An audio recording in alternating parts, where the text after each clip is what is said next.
I found out years later that her son died in that room. Explains a lot. When I was little, maybe around 7 or so, I had my first paranormal experience. My mum had always told me that she felt like I attracted things from the spiritual realm even as a baby, but this experience is the first one that is in my own memory, and I remember it vividly, and I'm now 26 years old. My mum was unlucky enough to have not only my father die, but also my little sister's father. My dad passed away due to a car accident, and my sister's dad committed suicide after a battle with severe depression. Needless to say, my mum had it pretty rough, and being a single working mother, she would often take us to a family friend who babysat us while she worked late nights at the hospital. The woman who babysat us was a warm, kind and gentle woman named Rhonda.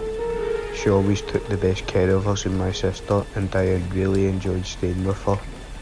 Rhonda had two birds who we loved to talk to, and they would repeat simple things like hello and what's up. We thought it was the coolest thing. After a long day of playing, my sister and I were off to bed, and Rhonda tucked me into my bed in our spare room downstairs. My sister was still pretty little, and she slept in the same room as Rhonda because she was too scared to sleep alone, and Rhonda was like a grandma to us who was more than happy to share our bed if we got scared. I was a big girl and loved having my own room to sleep in, and I was never scared. On this night though, I was having trouble falling asleep, and I just kept tossing and turning, growling, frustrated that I wasn't asleep. And for some reason I began to get anxiety and become fearful. I didn't know why I was scared, but I was.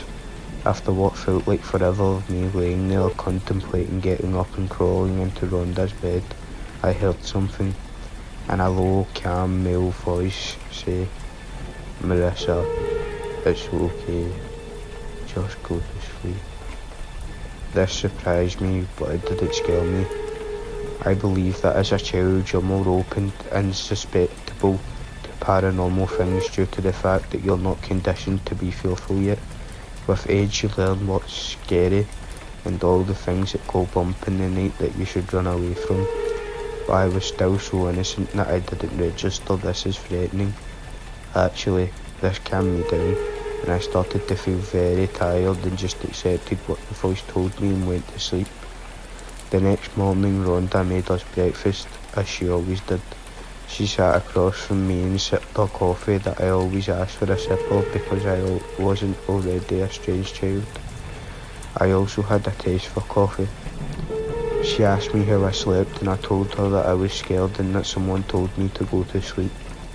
She looked at me confused and asked if I had a dream that someone was talking to me, and I told her no, I was awake.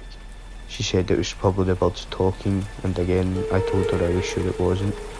She then asked me if it was a man's voice or a woman's voice, and when I instantly said it was a man's voice, her face changed from the usual cheery, warm expression to put off and uncomfortable. I had never seen her face look like that before, and I think that's why I remember this so vividly. She changed the subject quickly and we went about our day. I didn't think about that again for years. Fast forward into my teens, my mum and I were having a discussion about the paranormal because I had a lot of strange activity happening, and she asked me what the first experience I remember is. I shared the story about the man's voice at Rhonda's house and how odd Rhonda's reaction was, and my mum looked at me and her eyes widened a bit. Now, Rhonda went a little Maya a few years later, and unfortunately she just slowly lost contact with us, and eventually she was no longer part of our lives. I hadn't seen her in years. When my mum collected her thoughts, she looked at me and said, "Marissa, you know Rhonda's son died in that room, right?" I did not. I knew she had a son who passed away of a tragic overdose, but I was so young and never met him, so I didn't think about it. I looked back at my mum and we didn't have to say anything. We both were thinking the same thing. If I was hearing a spirit speak to me, there's a good chance it could have been her son. From what my mum said about him, he was a very kind and caring person, much like his mum. maybe that's why I wasn't afraid when if he spoke to me. I'm not saying that this is factually what happened, but it does make me wonder. The voice I heard was real. That much I do know, regardless of who it belonged to. It's sure to me that this much is true. Since that experience I've had many more, and unfortunately they got much more sinister as I got older. It got very dark for a while, and I witnessed things you usually only see in horror movies. I still think of this experience often, and I hope that you enjoyed reading my testimony. If you did enjoy this, please share and like.